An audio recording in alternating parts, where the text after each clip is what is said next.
All right, I just heard myself. It took me 50 minutes, but I'm ready to grow up. I think a valuable lesson. Don't applaud me saying I'm a good hayride. And that's has one to grow on. A beginning, a middle, and an end. That's the problem with that. It was all over the map. No, I went to Knott Scary Farm, which we talked about.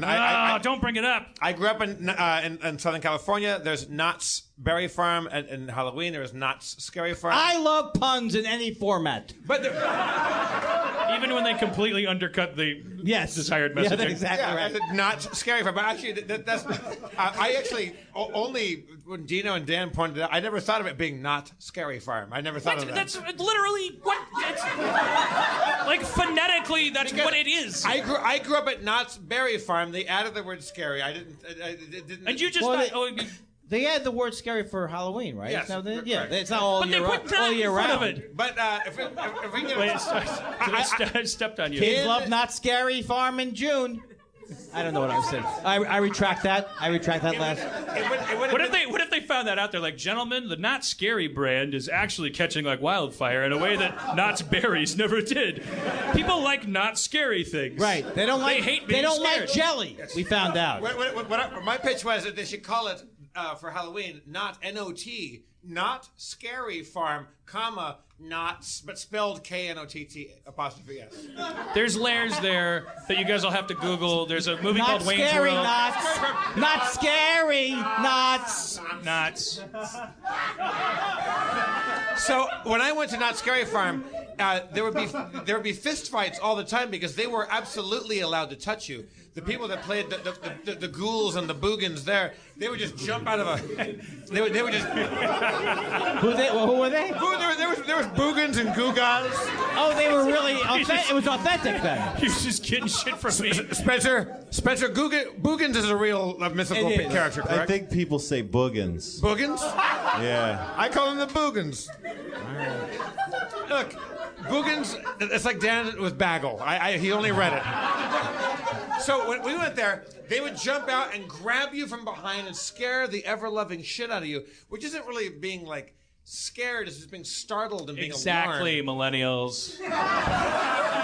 So I was going through a haunted house with Diana Matawosian. I think we're sophomores in high school. Well, sort of high school. We go to Knott's Berry Farm, Knott's Scary Farm.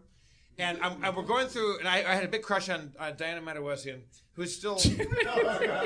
Oh. Yeah. She's right. She knows. Yeah. And I was. She knows what she's doing. I was a late bloomer. Like I was so afraid of girls. I was so afraid. So I had her by the hand. We're going through like one of those little tunnel-driven haunted houses things where people just jump out at you and stuff. And so I'm going to walk through that little corridor there, and it's going to be a bunch of boogans jumping out at me. So I have her by the hand, and I'm leading her down the hallway, and like, I'm pulling her, and she's too afraid there's boogans jumping out at her. And I'm like, Diana, come on, just run, just come, like we'll just go past this thing. And the hand goes slack, and I look, and I go, hey, and I say hey, and she headbutts me. See, that tooth, if you get a close-up, that tooth right there sticks out. Oh, it's got a little piece of hair and tissue on it, and that's why you say boogans. That's why you say that. No, right? Matawosian. This isn't. I'm haunted by the ghost of an Armenian head. Oh. I would like to. She wasn't hurt at all, by the way. She moved my tooth up into my brain. Well, hey, that's a racist stereotype. She was. Our Armenian skulls are just as soft as. Anyone else? Not in my experience, Dan. Not in my experience. Well, you met a weird woman, not an Armenian spokesmodel. I apologies to my friends Rick Tusunian. Rick Tusunian. Hey, that's the first time you came up with an actually good name. Rick Tusunian.